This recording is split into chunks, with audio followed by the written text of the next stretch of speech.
Si tu es enfant de Dieu, tu as l'ADN de Dieu. Tu as la nature de Dieu dans ton humanité. Tu incarnes le divin dans l'humanité. Jésus était 100% homme, 100% Dieu. Raoul Wafou est 100% homme, 100% Dieu. Sans contredire. Demande quand ton meilleur amen. Sans contredire, frère. Sans contre. Alors écoutez-moi bien. Oh Dieu, je peux vous parler? Le problème, c'est que Satan a peur que tu le saches. Il a peur que tu le saches parce que quand tu veux le découvrir et que tu vas le mettre en pratique, je te garantis, tes résultats vont être impressionnants. Le drame, c'est que je ne peux pas dormir de lundi à dimanche comme un homme. Il faut au moins qu'un jour je dorme comme un Dieu. Ouais, c'est ça le drame. C'est que si je suis un Dieu, il faut au moins que sur 7 jours, je vis comme un Dieu.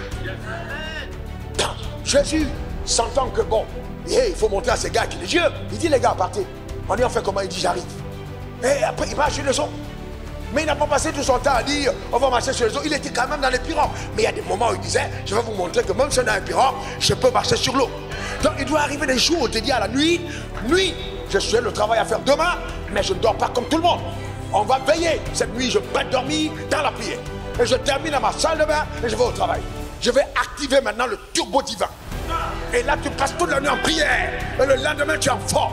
Ça, ta tête va te dire, mais non, tu es un homme, tu auras sommeil, tu auras sommeil, tu auras sommeil. Mais le turbo dit divinité actuelle. Est-ce que vous savez que la prière produit plus d'énergie que le Red Bull? Une vitalité incroyable de l'intérieur de votre être. Que Dieu te donne d'aller à cette dimension dans le nom suprême de Jésus. Donne-moi encore ton meilleur amen. Vous pouvez activer ces performances dans tous les domaines de votre vie. Votre sagesse, votre intelligence, votre productivité. Le drame, c'est qu'on ne nous a pas enseigné à activer ce cerveau. Le lionceau n'est pas herbivore parce que le lion est carnivore. Jamais vous ne trouverez une brebis carnivore parce que sa mère ne l'a jamais été. Ce n'est que dans le royaume où nous voyons les enfants contraires à la nature de leur père. C'est pas possible. Dis après moi ce que Dieu est, c'est ce que je suis. Non, dis-le bien, ce que Dieu est, ce que je suis. Non, dis-le encore, ce que Dieu est, ce que je suis. Alléluia.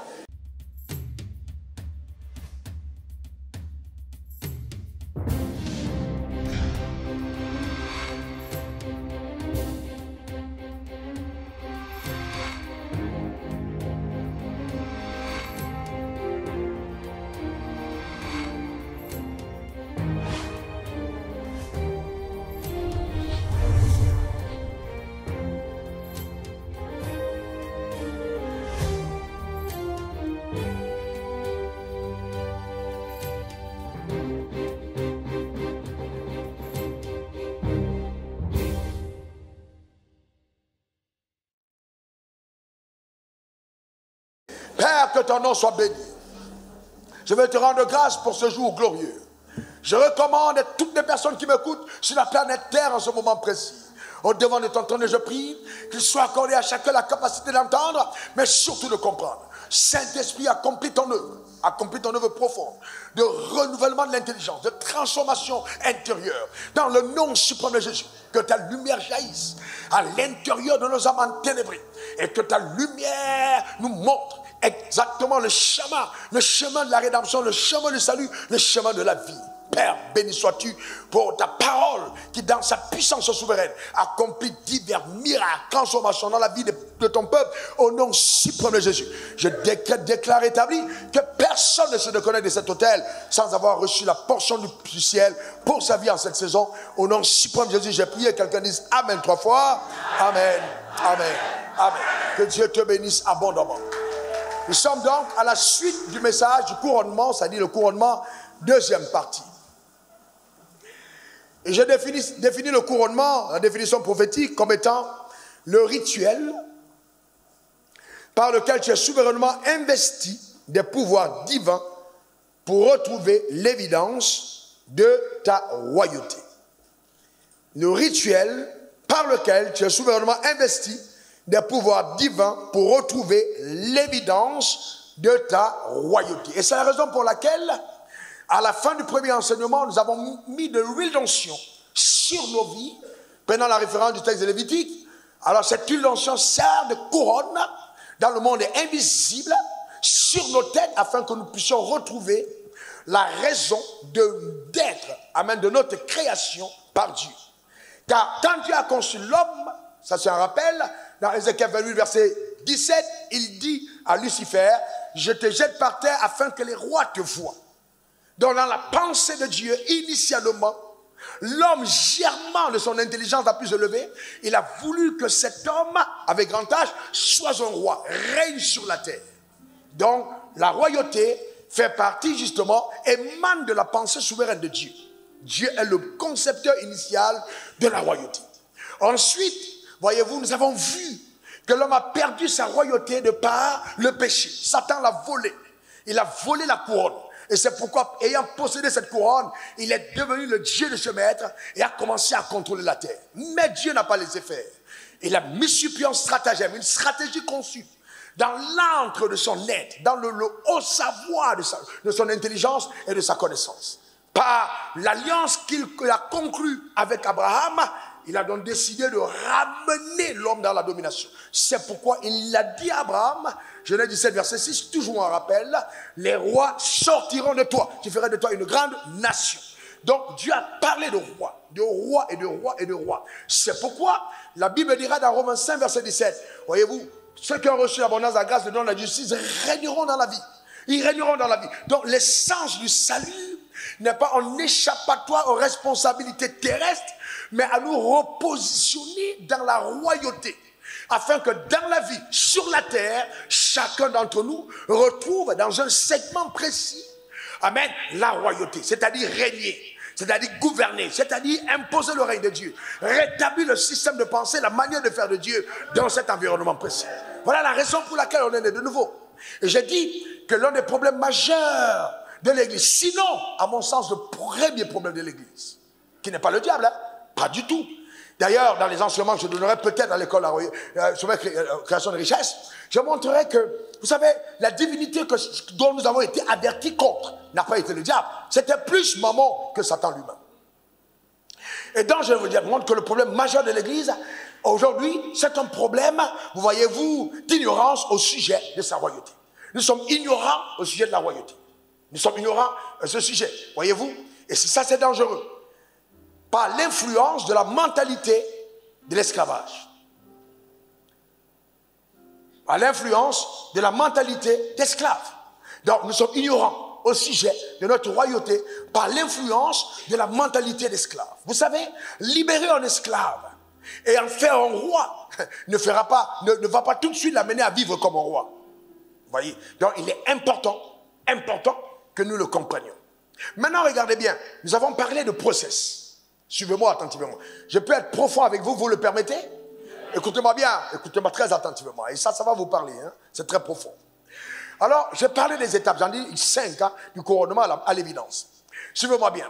Le premier point, c'est qu'il faut comprendre que pour nous qui avons été appelés, la nouvelle naissance n'est que le fait d'entrer dans cet appel. C'est-à-dire quoi? Dieu ne t'a pas appelé le jour où tu es né de nouveau. Il t'a appelé avant que tu naisses de nouveau. Donc ton appel ne commence pas le jour où tu entres à l'église. Ton appel commence le jour où tu quittes le ciel. Il dit à Jérémie, avant que tu sois dans le ventre de ta mère, je te connaissais. Avant que tu ne sois sorti, je t'avais consacré, je t'avais établi prophète des nations. Donc la rencontre de Dieu te donne l'opportunité d'entrer dans ton appel. Donc si tu n'as pas fait cette rencontre, tu ne pourras pas vivre la plénitude de cet appel parce que tu as besoin de celui qui t'a appelé pour accomplir ce qu'il te demande de faire. Donc la nouvelle naissance devient donc cette rencontre qui est le premier préalable dans le couronnement. Bon, est-ce que quelqu'un comprend ça? Donc quand tu es maintenant né de nouveau, tu as reçu la vie de Dieu. Voyez, la Bible dit dans Jean 1,12, à tous ceux qui l'ont reçu, à ceux qui croient en son nom, elle leur a donné le pouvoir de devenir enfants de Dieu. Donc tu reçois le pouvoir de devenir enfant de Dieu. Le pouvoir de devenir enfant de Dieu. Lesquels sont nés, verset 13, non du sang, ni de la volonté de l'homme, ni de la volonté de la volonté de la chair, ni de la volonté de l'homme, mais de Dieu. Donc ta nouvelle naissance n'est pas accidentelle, c'est-à-dire elle est programmée par Dieu. Donc tu ne rencontres pas Dieu parce que tu l'as voulu. Tu rencontres Dieu parce qu'il a voulu. Donc ta nouvelle naissance est la conséquence d'une quête divine. Donc Dieu t'a dit à lui pour te donner de lui être utile. C'est pour ça que tu es né de nouveau. Et qu'il y a des gens autour de toi qui ne trompent pas de nouveau. Et c'est pourquoi il est important de bénir le Seigneur pour cette élection. Le choix porté sur ta personne. Il est l'auteur du salut. Donne-moi encore ton meilleur amen. Donc ça c'est le premier pas. Maintenant, le deuxième pas, comme on l'a vu, c'est aller dans les eaux du baptême. Aller dans les eaux du baptême. Maintenant, suivez-moi bien. Et là, on va être un peu plus profond encore. Alors, vous savez, quand on vient devant le toit et on dit, ah, j'ai accepté Jésus, je vais vous dire quelque chose qui va vous choquer. Hein? Et il y a beaucoup de personnes dans nos églises qui ne sont pas des nouveaux. Ce sont des ramassis qui ont accompagné les gens de nouveaux, qui viennent à l'église tout le temps, qui chantent, qui dansent, qui sautent à l'église, qui sont même peut-être pasteurs, de même sont des bishops, mais ils n'ont pas accepté Jésus. Ils n'ont pas la vie de Dieu en eux. Parce que ce qui te donne d'être identifié comme enfant de Dieu, c'est la présence, la sémence de Dieu dans ta vie. La Bible, écoutez-moi bien, aller dans les eaux du baptême ne fait pas de toi un enfant de Dieu. Aller dans les eaux du baptême ne font pas de toi un enfant de Dieu. Mais si j'ai cru ne pas y aller, va hypothéquer mon salut. Et la Bible dit dans Marc 16, celui qui croira et qui sera baptisé sera sauvé. Donc je crois d'abord et je suis baptisé ensuite. Donc si je ne me baptise pas après avoir cru, je remets en cause le fait d'avoir cru. Ça n'a rien à voir avec la religion. Alors rien à voir. J'ai du respect pour toutes les religions. Rien à voir avec la religion. Oh, j'étais bébé, oh, ma mère m'a conduit, oh, ma mère, ça n'a rien à voir. C'est la bouillabaisse, ça n'a rien à voir. La parole de Dieu doit rester l'élément fondamental sur lequel on s'appuie. D'accord? C'est très important. Je crois d'abord et je me baptise après. Donc, je crois et je me baptise. Donc, c'est important. Il faut que cette ordre soit respectée. Maintenant, je vais plus loin. Je peux progresser? Je me baptise, c'est pas, je verse l'eau sur ma tête, on verse l'eau sur mon dos, on verse l'eau sur mon pied. Non. Je suis enseveli avec lui et je ressuscite en lui. Et avec lui, par la puissance de Dieu. Donc, il y a le fait d'être enseveli et de sortir. Donc, c'est pourquoi l'eunuque éthiopien qui est sur son char, voit le lac d'eau, il demande à Étienne, mais qu'est-ce qui empêche à Philippe, qu'est-ce qui empêche que je sois baptisé? Et Philippe le baptise. C'est un ministre, on dit l'économie et des finances, un homme puissant, mais il va dans les eaux. Donc ça n'a rien à voir avec ton statut. Pour dire, ah vraiment, les gens vont me regarder, ils vont m'épuiser. Non, il s'agit de l'éternité, frère. Il s'agit de l'éternité, ma soeur. Tu ne peux pas jouer avec. Et la bonne nouvelle que j'ai à te donner, c'est que l'enfer existe et que le ciel existe. Que personne ne te mente, l'enfer existe. Les lacs de feu existent. Si à cause de ces rituels, tu dois échapper au lac de feu, autant le faire. N'aie pas honte. Il faille que tu ailles dans les eaux. Ça, personne ne peut échapper. Personne. Aucune offrande de l'église, faite en pasteur, en bishop, en évêque, en pape, ne peut te créer une exemption particulière face à cette vérité. Tu dois aller dans les eaux. D'accord? Maintenant, est-ce que parce que je suis allé dans les eaux, je suis vraiment sauvé? Non. Je suis sauvé parce que j'ai cru du cœur. J'ai dit quoi? Parce que j'ai cru du cœur. Parce que j'ai cru du cœur. Combien de personnes sont venues devant l'autel? Oh, je te reçois Jésus, tu es mon sauveur. Mais dans le cœur, on ne voit rien. C'est pas vrai. Parce que la seule personne qui sait que tu sais, tu sais que vous deux, vous savez que tu es sauvé, c'est Dieu et toi. Ton voisin, même ta femme, ne peut ne pas savoir. Mes soeurs, il y a des gars qui viennent à l'église, réglo, tu les vois danser, c'est toi qui cherches. Ah, il n'y a rien d'autre, c'est toi qui cherches. C'est toi qui n'as pas pour te prendre. Le jour que tu as dit oui là, tu vas voir le vrai visage. C'est pourquoi vous ne connaissez personne par l'apparence. Vous devez prier pour que Dieu vous révèle. C'est dans le cœur. Ah oui, c'est dans le cœur. Eh bien, est-ce que ça va? Maintenant, écoutez-moi bien. Est-ce que je suis rapide? Est-ce que tout le monde comprend? Maintenant, les gens pensent, ouais, oh, dans tous les cas, oui, j'ai confessé. Non, est-ce que tu as cru? Est-ce que tu as cru du cœur? Est-ce que ton cœur était engagé? Maintenant, si tu as cru du cœur, à partir de ce moment, tu déclares de ta bouche, ça devient une évidence. Parce que toute déclaration faite de ta bouche qui n'a pas été précédée par la foi est une déclaration stérile. C'est-à-dire, elle ne porte pas de fruits. Pour qu'elle porte des fruits, il faille que la foi ait précédé la déclaration. Donc ça, c'est un principe divin. Je dois croire du cœur avant de parler. Je dois croire du cœur avant de parler. Je dois croire du cœur avant de parler. Si simplement les croyants connaissaient la puissance qu'il y a derrière ce principe, ta vie allait prendre d'autres couleurs. Je te garantis. Tu crois et tu parles. C'est un principe divin. C'est ce qui a donné à ton nom de rester écrit dans le livre de vie. Donc, faisons aussi attention à ce que j'appelle la réformation mentale. Vous êtes avec moi? Les gens viennent à l'église et ils disent, ouais, dans tous les cas, voilà, ils se comportent bien, la fille, elle est sérieuse. Écoutez-moi très bien. Je vais vous dire une vérité, hein, je suis pasteur, moi aussi, par appel. Hein, et, vous voyez, il y a des moines qui sont peut-être même plus corrects que moi en comportement. Il y a des moines qui sont plus corrects que moi, qui sont plus corrects dans leur conduite que les pasteurs. Il y en a. Il y a des imams, il y a des trucs qui sont plus corrects. Mais le problème n'est pas le fait d'être correct dans la conduite. Non, c'est pas le fait d'être correct dans la conduite, mais c'est est-ce que j'ai reçu la vie de Dieu? Est-ce que la vie de Dieu est en moi? Parce que si vous prenez les habits et vous mettez sur un singe qui s'assoit bien à table et il mange avec les gens, il ne devient pas un homme. Parce qu'on l'a juste dressé à manger comme un singe, comme un homme sur une table. Et il peut bien partir s'asseoir, même laver les assiettes et être plus correct dans la maison que l'enfant de la maison, mais ne devient pas l'enfant de la maison parce qu'il a porté les habits de l'enfant. Il est enfant de la maison parce qu'il a la nature de son père. Est-ce que quelqu'un comprend? Est-ce que quelqu'un comprend de quoi je parle? Voilà, tu as bien compris. Donc il est important que la nature de Dieu soit en toi. Alors c'est la vie Zoé, la vie de Dieu qui est en toi. À tous ceux qui l'ont reçu, qui croient en son nom, ont le pouvoir de devenir enfants de Dieu. Donc dis après moi, j'ai la vie de Dieu.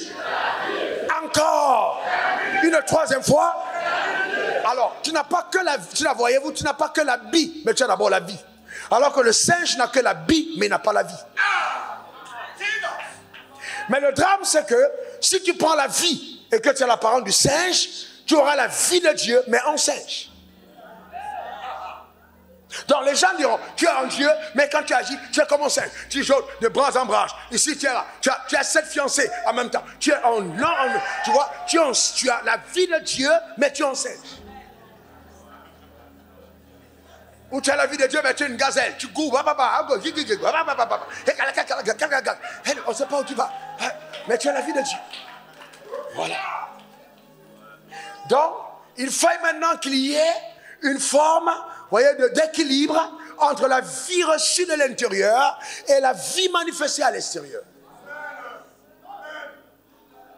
Et c'est là où ta royauté devient donc un processus évident. Donc on a dit numéro 1, tu acceptes Jésus. Numéro 2, tu vas dans les eaux. Ça c'est le deuxième point. Mais le troisième point, fondamental, c'est que tu dois renouveler ton intelligence.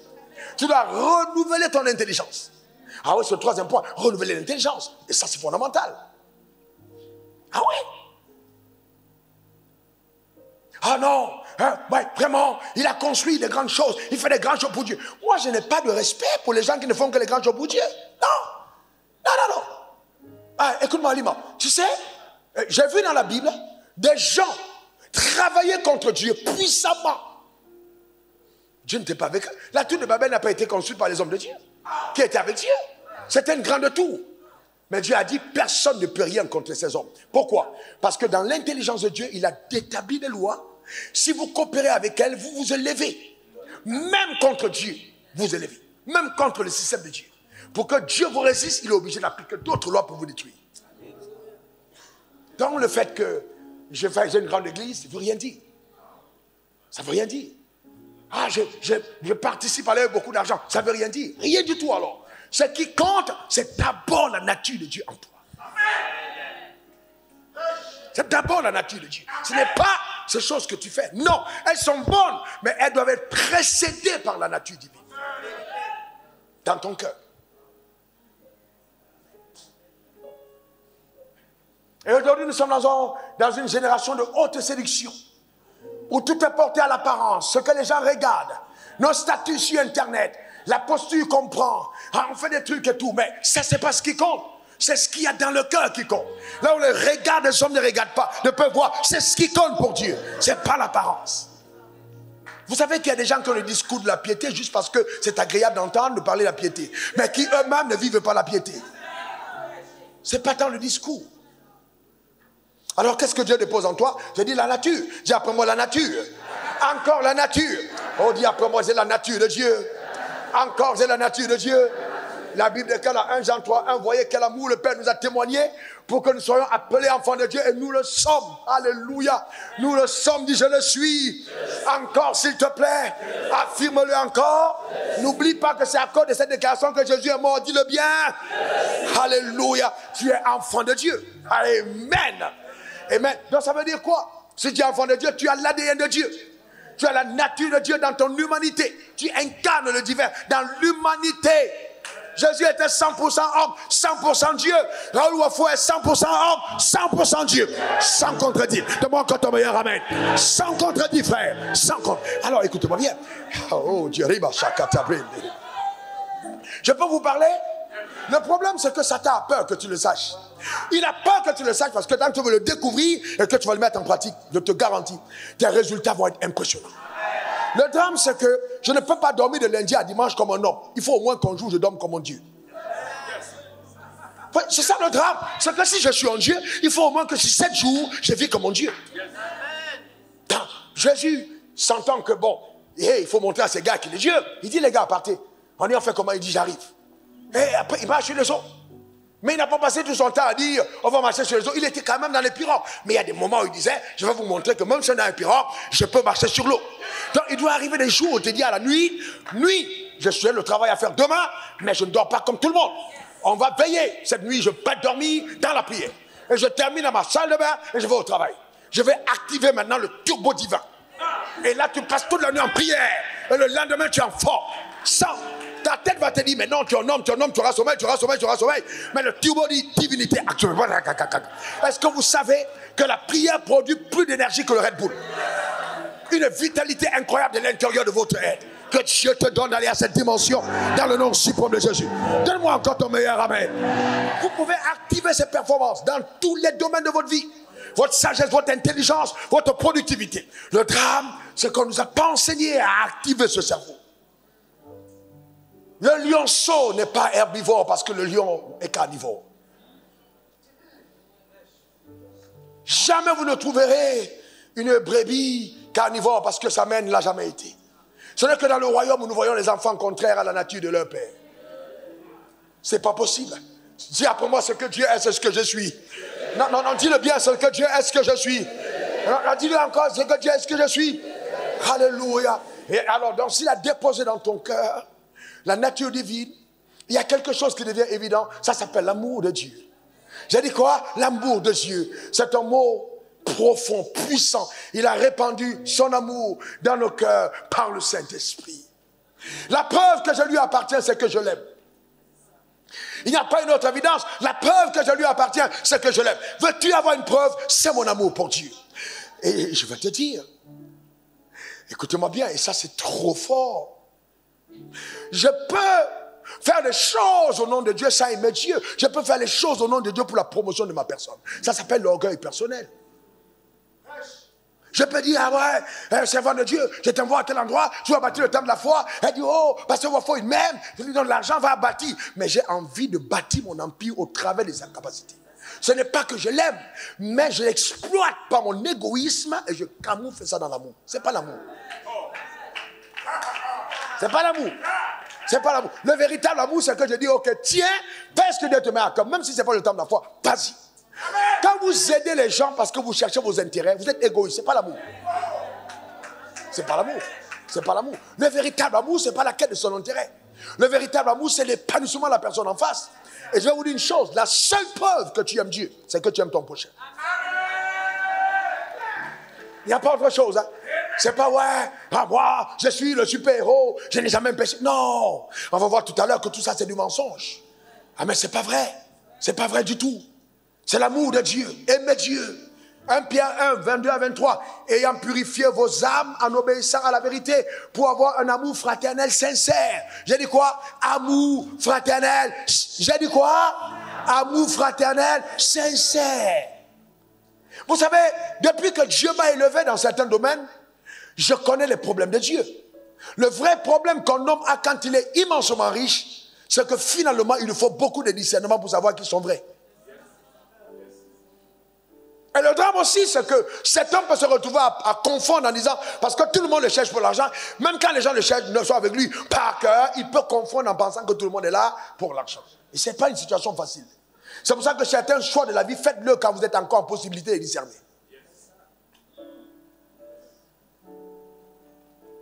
Vous voyez ce que je veux dire? Je peux vous faire sourire un tout petit peu.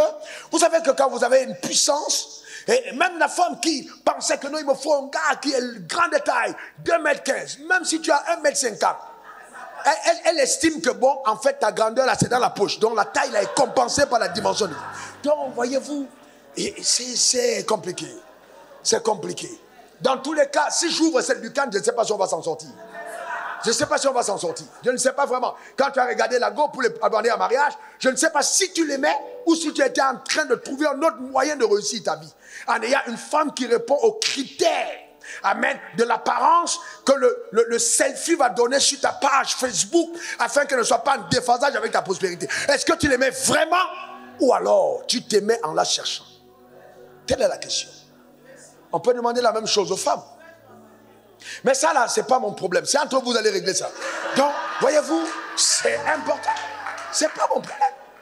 Vous voyez ce que j'ai entendu? Non, mais c'est sérieux ce que je vous dis. C'est très sérieux. Hein? C'est très profond. Très, très profond. L'amour fraternel, sincère. On a dit quoi? Sincère. Aimez-vous ardemment les uns les autres. De tout votre cœur. Puisque vous avez été régénérés, non pas d'une semence corruptible, mais par une semence incorruptible, par la parole vivante et permanente de Dieu. On parle de la régénération. Amen. Amen. La vraie vie par l'amour. Vous savez, je suis choqué, il y a tellement de personnes fausses. Tellement de personnes fausses. Tellement. J'ai dit tellement de personnes. J'ai dit, c'est devenu rare. Frère, rare de trouver des vraies personnes. Mais j'ai résolu, pendant que je parlais encore cette nuit à Dieu, j'ai dit, Dieu donne-moi la grâce de ne plus être trop exigeant. En fait, parce que finalement, vous perdrez tout le monde. Enfin, il faut être indulgent parce que seulement on n'est pas parfait.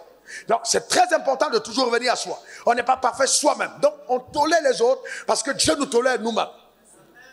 Est-ce que vous comprenez ça? C'est important. Donc, l'amour devient le lien de la perfection. Je dois avoir une raison de continuer d'avancer avec quelqu'un, même quand il n'est pas parfait, ça s'appelle l'amour. Et je crois en un devenir meilleur, que ma présence à ses côtés l'amène à se transformer. Donc, si je n'attends que recevoir de la personne, je suis un truand, je ne suis pas dans l'amour. Ce n'est pas l'amour. Qu'est-ce que j'apporte? Qu'est-ce que je donne?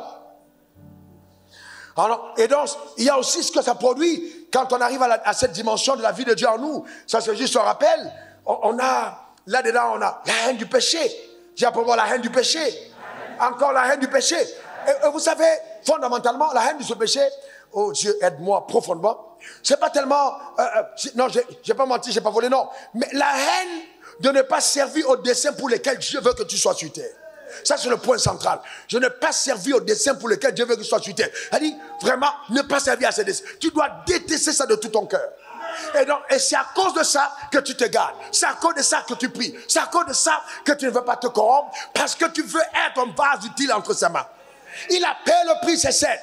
Jésus a pris la place, c'est vrai. Mais je veux me garder pour être davantage utile entre les mains de mon maître. Car il est écrit, si quelqu'un veut venir après lui, qu'il renonce à lui-même, qu'il se charge de sa croix et qu'il me suive. Oh, c'est vrai, j'aime le shopping, c'est vrai, j'aime les restaurants, c'est vrai, j'aime ici, mais je ne pourrai plus aller tout le temps, je ne pourrai plus aller toujours à cause de l'appel qu'il y a sur ma vie. Je porte ma croix. Alors la douleur de la croix, la pénibilité de cette croix journalière que je porte devient au quotidien l'expression de mon amour à l'égard de mon maître. C'est ça le vrai problème. C'est ça la maturité. C'est ça le vrai problème. Le prix que je paye,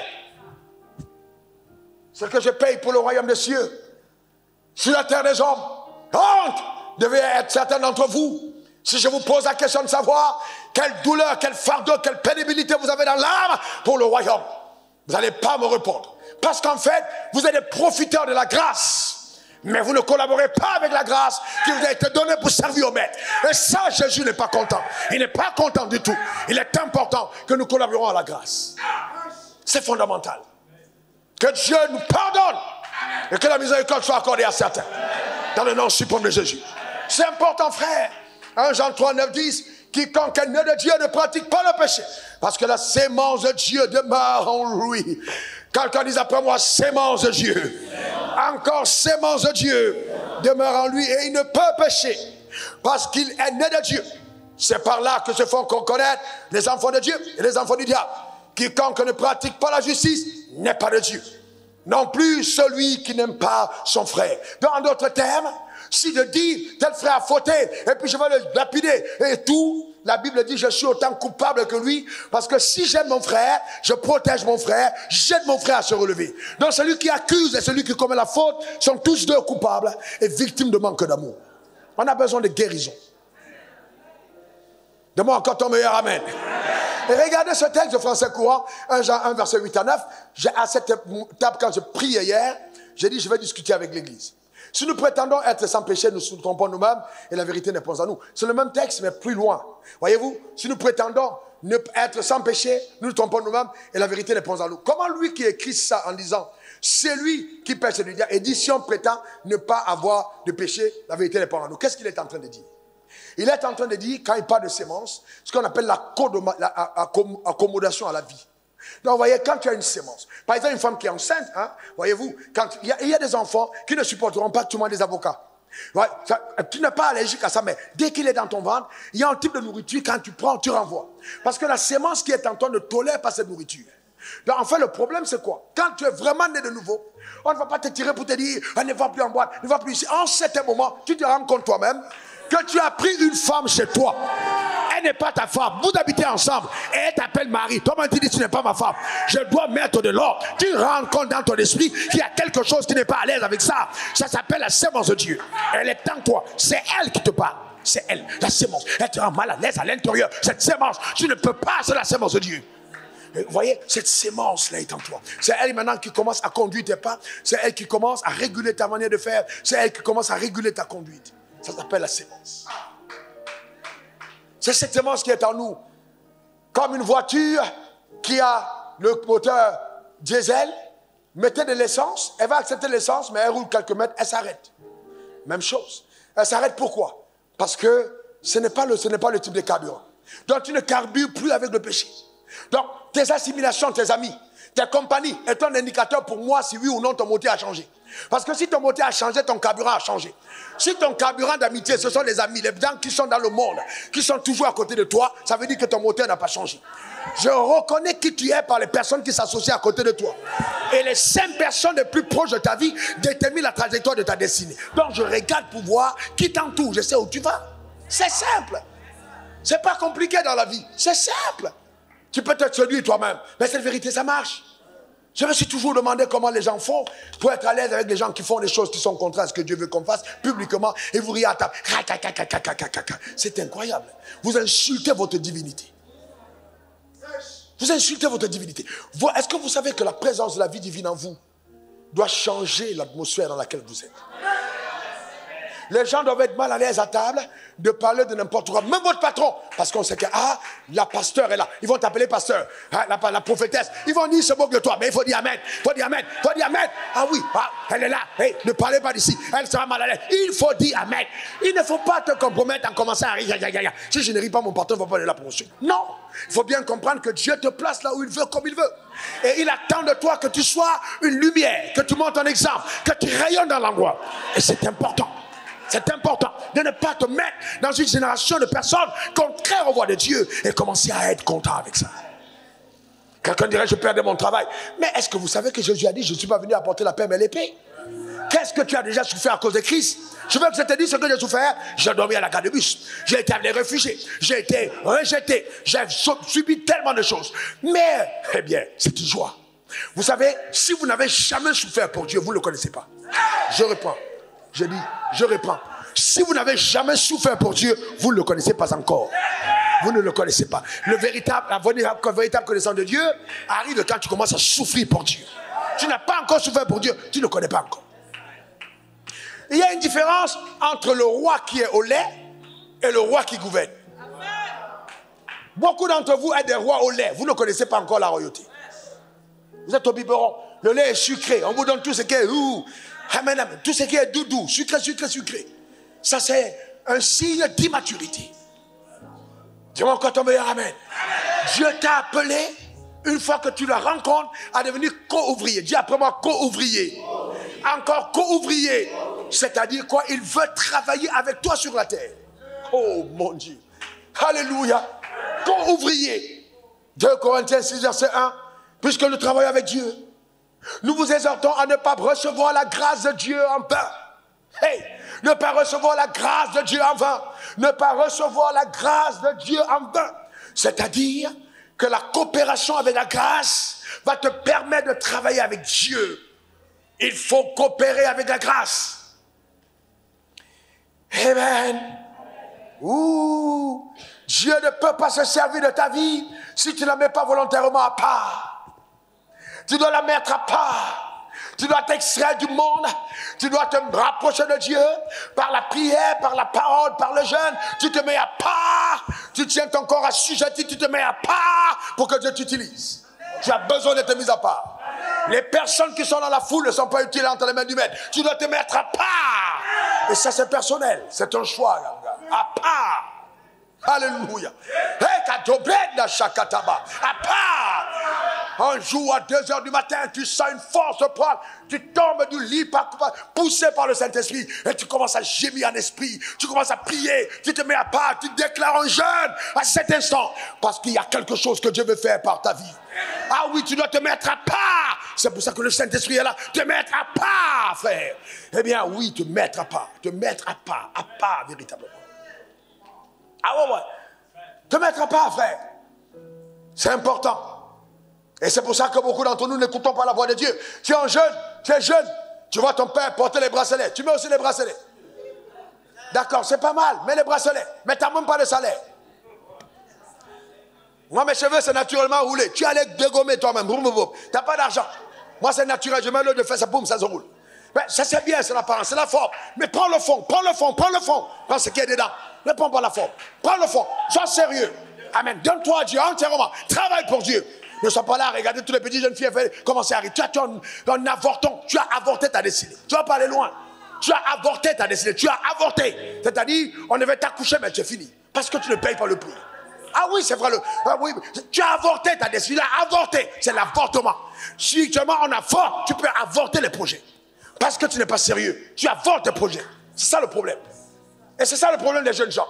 On est là, c'est pas là, les gens viennent à l'église, ils veulent être sérieux. C'est que vous êtes en train de choisir les amuseurs publics. Il faut arrêter. Je ne parle pas à toi, je parle aux gens qui m'écoutent.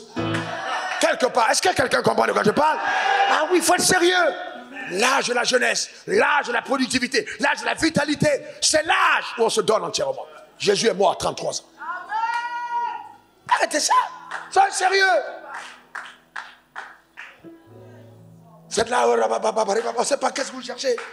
Vous savez, est-ce que vous savez qu'il y a des choses de Dieu que Dieu ne donnera jamais à ceux qui ne se donnent pour lui? Il y a des choses que tu n'auras jamais de Dieu tant que tu n'as pas montré à Dieu que tu peux lui être utile. Tu n'auras jamais du ciel, jamais du ciel.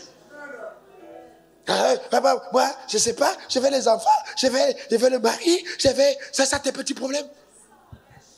On parle d'éternité, tu es là, je vais les enfants, je vais les filles, je vais les bébés, je vais les trucs. On parle des choses sérieuses, c'est là les choses qui te concernent. Mes mèches, mes boucles d'oreilles, mon costume, ma chaussure, l'outil, il faut aller plus loin. T'as pas honte? Il y a des choses plus sérieuses que ça. Faut arrêter.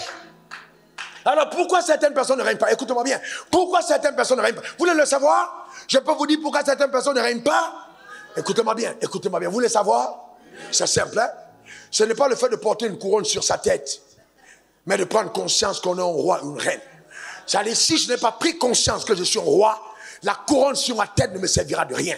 Donc ce n'est pas la couronne sur la tête, c'est plutôt la conscience de la présence de cette couronne. Je dois prendre conscience de la couronne. Elle est posée sur ma tête. Personne ne peut faire des exploits s'il ne paye le prix nécessaire. Impossible.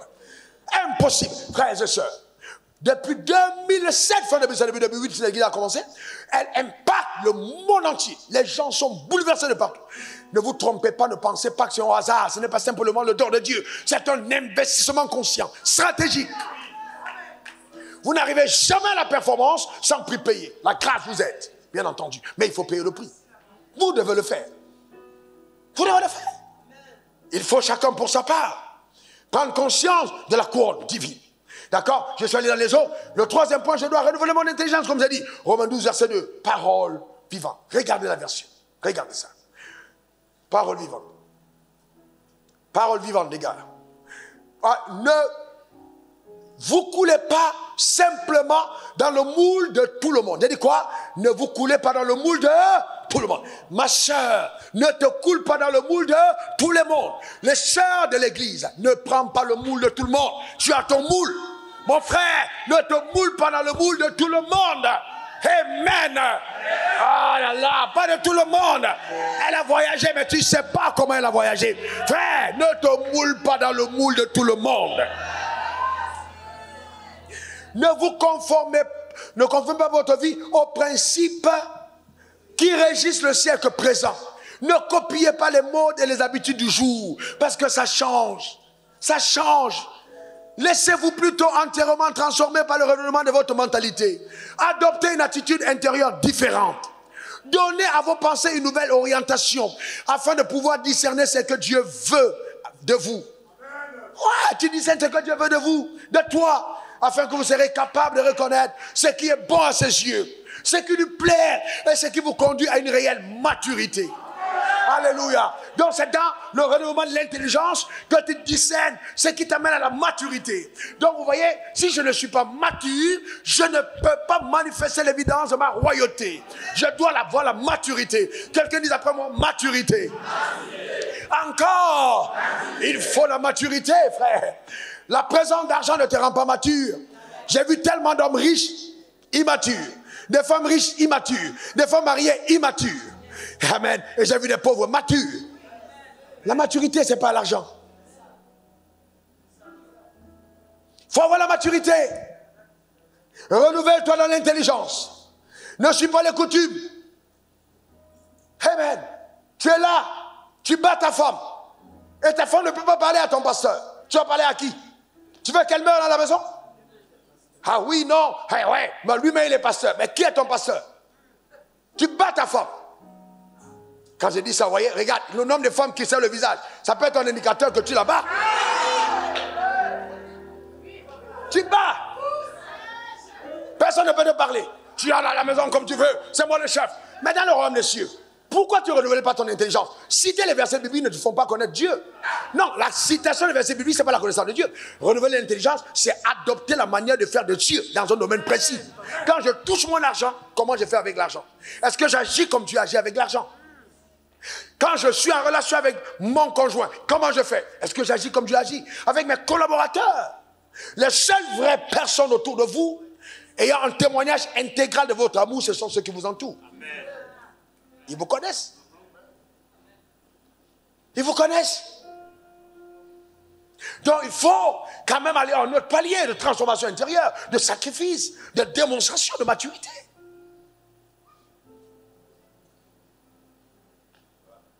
Renouveler l'intelligence. Allez, dans tous les cas, je connais les versets bibliques. Frères et sœurs, c'est la plus grande séduction du monde charismatique. La connaissance des versets bibliques, sans l'implémentation de la vie, c'est une séduction. Il faut que ça change. Il faut que la perception de la vie change. Notre regard sur Dieu change. Notre regard avec nos prochains change. Avec la société change. Tant que la parole n'a pas modifié mes regards sociétaux, je te dis la vérité, tu n'es pas renouvelé. Tout le monde est dans la rue. Tu passes la voiture, vous voyez les enfants, savez-vous, enfants de Dieu, ils sucent de la canette, au bord de la route. Est-ce qu'on a besoin de te dire que le Saint-Esprit est propre?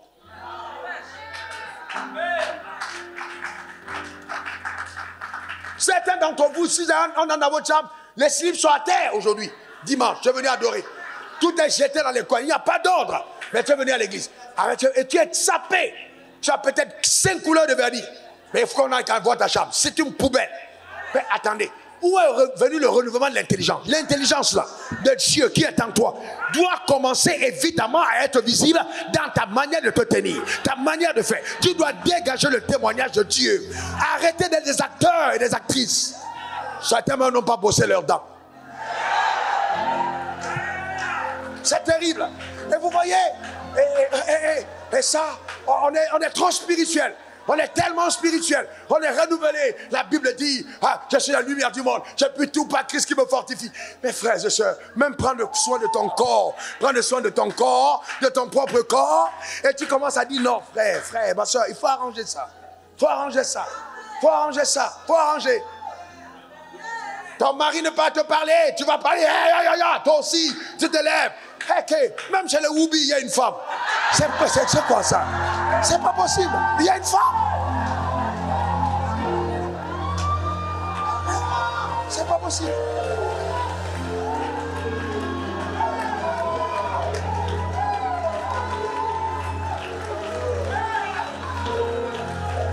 Et c'est là que tu vas entendre dire, excusez-moi, tu vas entendre, moi je ne me laisse pas faire. Moi je ne me laisse pas faire. Qu'est-ce que la Bible dit de toi? Et je ne me laisse pas faire. Je ne laisse pas faire. Et c'est ça. Tu détruis toi-même ce qu'on t'a donné. Frère, honnêtement. Comment on peut parler à une femme et puis rouge? Vous savez, Dieu est tellement intelligent que souvent il y a 3 questions essentielles qu'on doit se poser. Je reviens dessus. 1, pourquoi est-ce que je suis né? 2, pourquoi je suis né de nouveau? 3, pourquoi Dieu me laisse sur terre? Alors, si je suis né homme et l'autre est né femme. Pourquoi je suis né homme et l'autre femme? Pourquoi moi je suis tiré de la terre et l'autre est tiré de la côte? Pourquoi même si mon mari se lave une fois tous les 2 jours, je ne dois pas le suivre? Parce que l'origine de la terre a peut-être falsifié sa manière d'être pauvre. Mais moi, j'ai été pris dans un produit fini appelé la cote. Je ne peux pas avoir le même niveau de propriété que mon mari. C'est moi qui dis à mon mari, il faut qu'on aille prendre un bain. Allons prendre un bain, allons prendre une douche avant de dormir. Pourquoi je suis cote et que je ne suis pas tibia? La cote est extensible, elle se détend. Quand il y a quelque chose, et tu es là rigide. Dès qu'il a fait, tu fais aussi. Non. C'est pour ça que même dans les couples Woubi, il y a une qui devient femme. Parce que deux couples, là, ça ne marche pas quand les deux sont rigides. Quelqu'un doit être souple. Je prophétise sur la souplesse divine dans le corps d'une femme. Donne-moi ton meilleur amen. Dis encore amen. C'est important, c'est important. La douceur. Amen. Être une femme, être suave, être poli, être serviable. Tu es au protocole. Peut-être même si tu es dans le monde, tu n'aurais jamais eu l'opportunité de rencontrer le gars. La seule opportunité même que tu peux qui s'intéresse à toi. Et assieds-toi là-bas, et assieds-toi là-bas. Assieds-toi là-bas. Hey, tu viens de passer à côté de ton mariage. Assieds-toi là-bas, assieds-toi là-bas. C'est quoi ça? C'est quoi ça? Tu ne ris jamais. Tu ne sais pas sourire. Et tu es en train de chasser les démons. Tu dois t'enfermer dans la chambre et apprendre à rire. Seigneur, je veux, apprends-moi à sourire. Je suis une femme qui ne sait pas rire. J'ai le visage toujours fermé. Oh Seigneur, mes os, mon visage ressemble aux os de Mara. Toujours amer. Père, délivre-moi d'un visage amer. Change mon visage. Je vais être une femme souriante. Aide-moi, papa. Je vais être souriante. Et tu pries pour ça. Tu pries pour ça. Tu pries pour ça.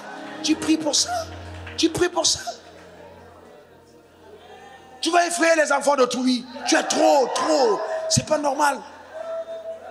Voyez-vous? Et vous voyez, je ne sais pas si je vous parle. Hein? Je ne sais pas si je vous parle. Je peux continuer? Maintenant, suivez-moi bien. Écoutez-moi bien. Ce que je vous dis est profond. Très profond. Et vous savez quoi? Voici l'une des choses, Excellence. L'une des choses terribles que j'ai vues. Hein, vous savez quoi? C'est quoi? C'est qu'on a fait croire aux gens d'église que si Dieu t'a béni, alors tu réussis. Mais c'est incroyable. Vraiment, c'est avec ça que tu commences à créer une richesse. C'est incroyable. C'est un mensonge spectaculaire. Dieu, la bénédiction est insuffisante à elle seule pour réussir. Personne ne réussit seulement parce qu'il a été béni. Sinon, dans nos églises, les gens seraient tellement bénis, réussis. Mais on ne voit pas là. Tous les jours, on bénit les gens. Toutes les semaines, on parle, on bénit, on déclare, on pose les mains, on fait tout. On verse l'huile, on verse l'eau, on verse le sel. On fait tout. Mais sur les gens, est-ce que les gens réussissent? C'est pourquoi ils ne réussissent pas? Parce que, écoute-moi bien, la bénédiction engage la responsabilité. Donc, il y a premièrement, vous voyez, un, quand je suis béni, deux, je dois être responsable. Donc, la bénédiction engage l'alliance. Dieu ne bénit que ses alliés. Donc, si je suis renouvelé, je dois comprendre que quand Dieu m'a béni, je dois prendre soin des responsabilités de l'alliance sur le point numéro 4. Je dois veiller sur l'alliance. J'ai la responsabilité. Il a béni Adam, tu mangeras de tous les fruits du fruit du jardin, mais tu ne mangeras pas. Donc, tant que je n'ai pas violé l'interdit, je domine. Mais tant que je viole l'interdit, je suis dominé. Parce que l'alliance doit être respectée. Je dois tenir l'alliance. Voyez-vous? Ah oui, vraiment, venez, je vais vous imposer le vin. Oh, les bouteilles d'huile, mettez ça ici. Oh, moi, je fais ça. Frère, mais si tu arrêtes à ça, tu perds ton temps. Après, tu vas dire, oui, parce que il m'a couronné. Depuis qu'il m'a couronné, je vois rien. Tu dors tout le temps. Tu vas voir quoi? Tu es un dormeur. C'est pas possible. Prends ta vie en main. Prends ta vie en main. Ah ben, c'est ça le problème. Même Dieu a béni Adam. Adam a échoué. C'est pas un pasteur, c'est pas un évêque, c'est pas un bishop, c'est pas un pape. Dieu lui-même a béni, Adam a échoué. Donc la bénédiction ne suffira jamais. Il faut associer à la bénédiction le sens de la responsabilité de l'alliance. Ah oui, il faut être responsable. On a des gens qui, voyez-vous, ne sont pas responsables. Ah ouais, vous savez, je peux parler profondément? Regardez ce que dit Galates 1, verset 1 à 7. Mettez la parole vivante une fois de plus. Regardez ça. Oh, il y a des choses profondes. Voyez-vous, la Bible dit, héritier, oui, nous le sommes. Si cependant, dans une famille riche, le père meurt. Donc nous sommes héritiers, nous héritons des bénédictions quand dans la famille, le père est mort. D'accord? Et qu'il était riche. Heureusement que dans notre famille, celui qui est mort, c'est Christ et qui n'était pas pauvre. Et que tout a été fait par lui, tout a été fait pour lui, et que nous héritons de tout ce qu'il possède. C'est pour ça que tout dans la maison de Dieu s'écrit gloire. Donc nous avons tout pour nous. Il n'y a pas le mot pauvreté cité dans la présence de Dieu. Ça n'existe pas. Aussi longtemps que l'héritier est en bas âge, il ne se distingue pas apparemment en rien d'un serviteur, bien qu'il soit le propriétaire de tout le patrimoine. Tout est à lui, mais il est encore un bébé. Il reste soumis à l'autorité des tuteurs et d'intendant jusqu'au terme fixé par son père. Notre situation était la même. Tant que nous étions spirituellement mineurs, nous devions rester soumis aux règles d'éducation élémentaires qui sont nécessaires aux non-chrétiens. Nous étions comme eux, voyez-vous, on parle bien des règles aux non-chrétiens, asservis à tout un système de lois et de prescriptions juives et non juives, constituant les valeurs morales du monde. Voyez-vous? Mais lorsque le temps de notre minorité fut révolu, au terme fixé par Dieu, il envoya son fils qui naquit d'une femme, comme tous les hommes, et se soumit à la juridiction de la loi. Pourquoi? Pour procurer la liberté à ceux qui gémissaient sous le joug de la loi et pour faire de nous des enfants adoptifs de Dieu. Par lui, nous devions être institués dans tous les droits et privilèges de fils. Vous voyez, nous sommes bien des fils. Un fait le prouve, Dieu a envoyé l'esprit de son fils dans nos cœurs. Et cet esprit s'adresse à Dieu comme Jésus-Christ en l'appelant Abba, c'est-à-dire Père, cher Père. Toi donc, mon frère, tu n'es plus un esclave, mais un serviteur ou un serviteur subordonné. Tu es un enfant libre, un fils. Et en tant que fils, tout l'héritage t'appartient parce que Dieu a voulu ainsi. Donc Dieu dit que tout héritage t'appartient. Lève ta main vers le ciel et déclare après moi, tout héritage m'appartient. Encore. Alors à cette étape, on active là aussi le cinquième point, qui est celui de la foi. Donc je viens de le dire, est-ce que tu crois que tout héritage t'appartient? Donc, premièrement, il y a le levier de la connaissance. Dis pour moi, levier de la connaissance. Dis-le bien. Ensuite, le levier de la proclamation. Encore. Donc, vous avez, la foi, c'est un, levier de la connaissance. Deux, celui de la proclamation. Donc, si tu crois que tu es un fils de Dieu, lève ta main droite et déclare après moi, je suis un fils de Dieu. Tout ce qui appartient à Dieu m'appartient sur la terre. Je suis légitimement héritier de tout ce que Dieu m'a réservé sur la terre des hommes. C'est pourquoi je m'engage à jouir de tout cela en étant responsable au nom suprême de Jésus. Amen, amen et amen. Asseyez-vous un moment. Jusque-là, je ne suis pas sûr de vous avoir satisfait. Pourquoi donc certains d'entre nous ne règnent pas, ne vivent pas l'évidence du règne? Simple. Quand l'héritier est un enfant, il ne fait rien d'un esclave. On est d'accord? N'est-ce pas, mon frère? Maintenant, comment un enfant se comporte, ma soeur, Madame Kakou? Un enfant, il se comporte comment? Donne-moi, donne-moi, donne-moi, donne-moi, donne-moi. L'enfant à la maison ne pense qu'à donne-moi, donne-moi, donne-moi, donne-moi, donne-moi. L'enfant ne paye pas de loyer, l'enfant ne paye pas de couches, l'enfant ne paye rien, l'enfant reçoit, reçoit, reçoit. À l'heure de la nourriture, il pleure, au moment de boire, il pleure, il se plaint. Ça, c'est un enfant, il ne fait que recevoir. Donc ça, c'est la première phase. Mais ce qui te donne de quitter de l'enfantillage à la maturité spirituelle, c'est le sens de responsabilité. C'est-à-dire, je réponds à la question, pourquoi suis-je terre? Donc, quand je n'ai pas répondu à cette question, je reste immature. Je peux avoir 15 ans de foi, 25 ans de foi, mais un bébé spirituel. Parce que le bébé spirituel n'est pas responsable dans le royaume. Il profite. Au moment des sujets de prière, quand on nous venait, on va prier pour briser les liens rattachés à nos vies. Ils viennent. Quand on va prier pour qu'il y ait la paix dans le pays, ils ne viennent pas. Ça, c'est l'immaturité. Chaque fois que la prière n'est pas rattachée à lui, il n'est pas concerné. Chaque fois que tu rattaches la prière à son élévation, il est présent. C'est un signe d'immaturité. Parce qu'il ne comprend pas le sens des responsabilités. Et dans la Bible, je me suis rendu compte que les gens que Dieu bénit en priant n'étaient pas les gens qui priaient pour eux. Ce sont les gens qui priaient pour les autres, comme Job. En priant pour les autres, Dieu l'a restauré. Pourquoi? Parce que Dieu veut que ta vie serve à une cause. Il y a une montagne de la société à laquelle Dieu t'appelle. Et le drame pour moi serait de dire, oh oui, venez tous à l'église, devenez des prédicateurs. Mais j'aurais assassiné le projet de Dieu. C'est comme ça que l'église a détruit nos générations, a participé au sous-développement sociétal. Nous avons appelé la société les aptitudes divines pour en faire des pasteurs non appelés. Et donc, à fortiori, ils deviennent des pasteurs déséquilibrés, qui n'ont pas l'appel. Oui, il y a des gens, ils prêchent, c'est bien, mais bon, c'est juste un ancien de l'église, c'est pas un appel. Quand ils sont anciens, on appelle, sont appelés. Il y a des gens déjà appelés, Dieu ne les a pas bipés, mais non, c'est appelé, vrai appel. C'est pas une affaire de oui, Dieu l'a appelé, tu sais. On a beaucoup de gens aujourd'hui qui deviennent pasteurs parce qu'ils ont vu quelqu'un pasteur. Mais est-ce que Dieu t'a appelé à être pasteur? La maturité, c'est de retrouver qu'est-ce que Dieu a voulu que tu fasses. Qu'est-ce que Dieu attend de toi? Alors, où sont les Daniel dans cette église? Où sont les Joseph dans cette église? Ils doivent être là quelque part. Où sont les Joseph d'Arimathée dans cette église? Si on me crucifie à la croix, qui va aller me donner un tombeau tout neuf? Que sont ces personnes capables d'entrer chez le président de la République et de dire il y a un problème au terme de la foi? Où sont ces hommes et ces femmes que Dieu a positionnés? Le royaume des cieux, ce n'est pas un royaume d'infirmes, c'est un royaume d'un corps complet, précieux, total. Donne-moi ton meilleur amen. Dis encore. Oh, ta manière de dire amen m'embête. Donne-moi ton meilleur amen. Dis encore amen. Non, c'est ça, frère. Il faut qu'on soit représenté dans toutes les sphères. Dans toutes les sphères. Ah oui, dans le monde du sport, dans le monde de l'art, de la médecine, dans le monde juridique, le monde politique, dans l'enseignement, partout. On doit avoir une présence de lumière divine en train de montrer, voyez-vous, ce que Dieu veut qu'on fasse. Ça s'appelle les responsabilités. Pas seulement Dieu, bénis-moi, bénis-moi, bénis-moi. Mais c'est quoi, bénis-moi, puis quoi? Frère, on meurt, on laisse tout ça sur terre. On laisse tout ça dans les comptes. On laisse tout ça sur la terre. À quoi ça sert? Tu es utile dans quel domaine?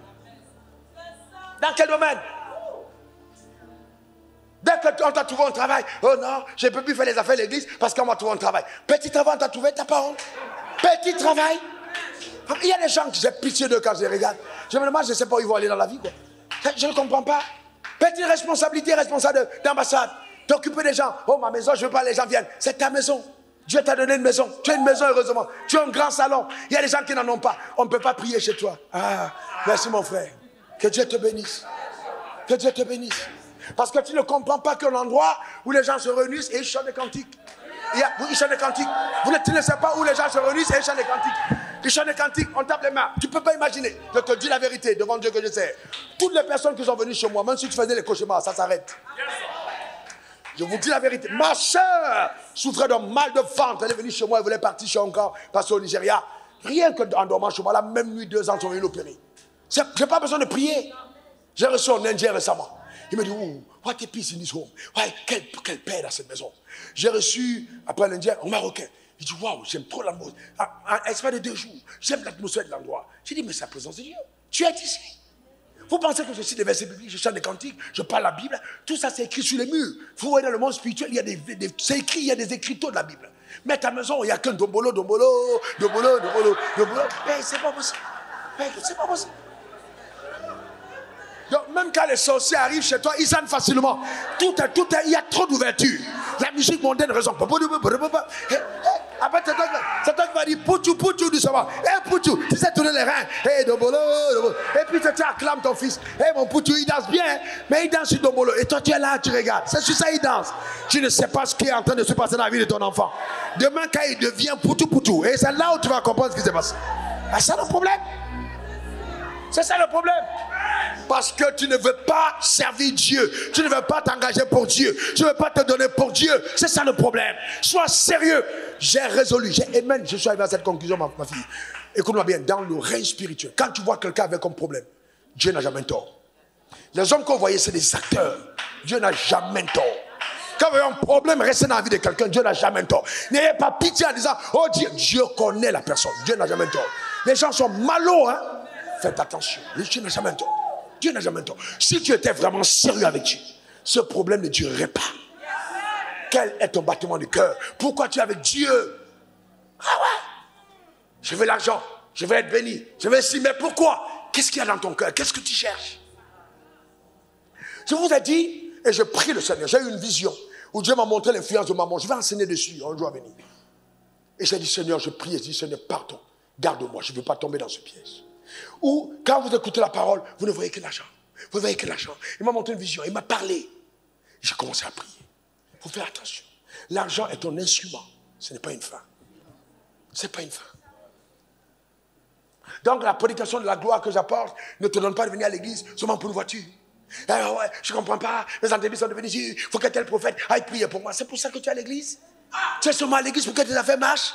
Qu'est-ce que tu as donné à l'église? Tu as fait quoi? Combien de personnes sont nées de nouveau par toi? Tu as évangélisé qui? Tu as gagné qui? Quel membre de ta famille est venu à Christ par ta vie? Tout ce qui te concerne, c'est ton ventre, ton ventre, ton ventre. Et puis le bas ventre des sœurs.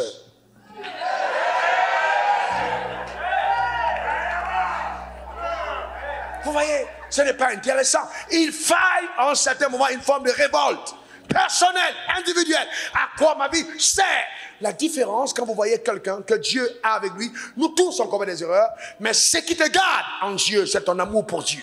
Ce qui te garde en Dieu, c'est ton amour pour Dieu. Ce qui te garde en Dieu, c'est ton amour pour Dieu. Et la raison pour laquelle Dieu te garde, c'est ton amour pour lui. Parce qu'il sait qu'il peut compter sur toi.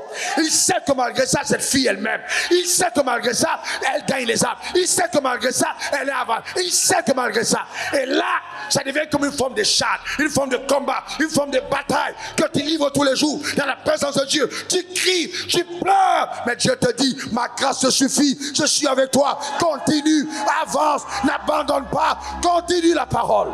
C'est ça la marche avec Dieu. Amen. Amen. C'est ça la vie avec Dieu. Pas seulement là, oui, Dieu donne-moi, oh Dieu donne-moi, oh Dieu donne-moi. Non, non. Dieu m'a corrigé sérieusement hier. J'étais en train de planifier, faire des présents. Et il m'arrive de réfléchir sur comment surprendre les gens. Et donc j'ai mis un nom, le Seigneur m'a dit, mais pourquoi tu mets ce nom? Quelle est ton intention quand tu mets ce nom? Est-ce que tu es juste quand tu mets ce nom? Il dit pourquoi? Il me dit non. Pense, regarde telle personne, regarde telle autre personne. Cette personne, qu'est-ce que cette personne apporte à ta vision? Regardez comment Dieu réfléchit. Vous savez, même quand Dieu veut faire du bien, il dit, d'abord par les frères dans la foi. Il dit, qui est mon frère, qui est ma soeur? Ce sont ceux-là qui font la volonté de mon Père. Donc ça veut dire quoi? Si je suis un père selon Dieu, ne faisant acception de personne, je ne rémunère pas les gens seulement parce que ce sont mes enfants, mais encore plus parce qu'ils sont des enfants productifs dans ma vision. Donc il y a la dimension de responsabilité. La personne travaille, poursuit le rêve de son père, porte les rêves de son père. La main de Dieu est sur cette personne. Je n'ai jamais oublié ce plus beau des compliments que Dieu m'a fait. Le jour où je te perdrai, j'aurai beaucoup perdu. Il a non, si je te perds, j'aurai beaucoup perdu. Donc ça veut dire dans cette saison de ma vie, je ne dois pas mourir. Parce qu'il y a quelque chose qu'il a investi en moi. S'il perd ça, il a beaucoup perdu. Il veille parce qu'il y a des fruits portés. Imaginez que vous avez un champ de manguier. Vous êtes avec moi et que il n'y a pas la saison de mangue, il n'y a pas de mangue. Vous allez garder le champ. Vous gardez un champ qui n'a pas de mangue. Est-ce qu'il n'y a pas de mangue dans le manguier, vous gardez le champ. Mais dès que le manguier commence à produire, vous faites quoi? Vous entourez d'une haie. Vous protégez le champ. Pourquoi? Parce qu'il y a des fruits. Donc, si vous portez des fruits, vous êtes préservés. Vous êtes protégés. Mais quand vous ne portez pas de fruits, vous servez à quoi? Il faut te demander à quoi ma vie est utile sur terre. Je sers à quoi dans le royaume des cieux? C'est important. C'est une séduction, on vient à l'église, on est assis, ouais, je suis responsable, je suis ici. Oui, mais qu'est-ce que tu fais? Quelle est ta responsabilité dans le royaume? Comment est-ce que Dieu, quand il te regarde, il voit ta vie? Amen. Amen. Et là, tu entres dans la foi. Tu dis, Seigneur, je veux t'être utile. Amen. Une vie par la foi. Déclare après moi, maintenant, tout le monde se tient debout, on termine le message. Père, je veux t'être utile. Je veux vivre la vie par la foi. C'est pourquoi je dénonce les réalités de ma vie. Je suis un enfant de Dieu. Je ne suis pas un homme ordinaire. Je suis un enfant de Dieu. J'ai des responsabilités que le ciel m'a assignées. Je suis un témoin de la vérité. Ma main levée vers le trône de la grâce. J'appelle à la miséricorde. La miséricorde. Tu as dit, si j'ai péché, j'ai un avocat à la personne de Jésus-Christ, le juste. Pardonne-moi, relève-moi, ô Père, je veux t'être utile. À partir d'aujourd'hui, ô Dieu Tout-Puissant, j'incline mon cœur à t'être utile dans le royaume, dans la maison de Dieu, à te servir sur la terre des hommes, au nom suprême de Jésus.